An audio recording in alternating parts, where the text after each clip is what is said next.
Une époque en or de Titiou Lecoq. Commencer par le début? Oui, vous avez raison de me le préciser. Peut-être même que je pourrais finir par la fin. Désolé. Non, je ne prends pas les policiers pour des abrutis, mais je vous avoue que je gère mal les rapports d'autorité. Donc? Je suis rentrée vers... avant. Ah, mais ça n'a rien à voir. Bon. Eh ben avant, j'étais à une réunion. Les BMA, on se retrouve toutes les semaines dans une salle de yoga, pas loin du pont Saint-Jacques. Les belles-mères anonymes. C'est un groupe d'aide et d'écoute. Vous avez des beaux enfants? Alors cherchez pas, vous pouvez pas comprendre. Vous?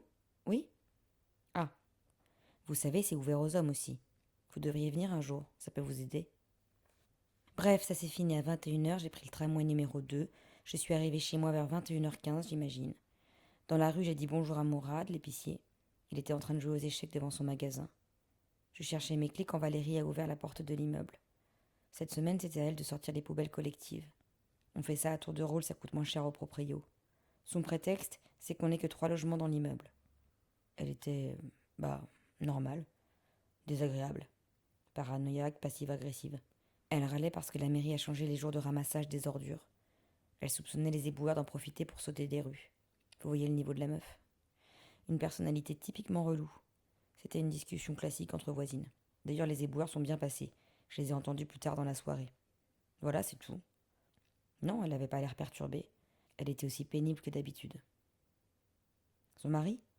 Disons qu'ils étaient bien assortis. Pas d'engueulade à ma connaissance. Lui, son truc, c'était le courrier.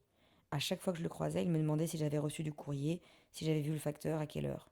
Sa théorie, c'est que la poste n'assure plus qu'une tournée sur 2. Pour les définir, je dirais que c'était...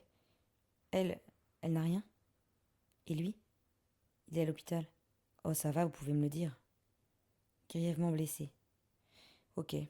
Donc, non, rien de spécial sur eux. Personne ne venait jamais les voir, pas de famille, pas d'amis, pas de vie.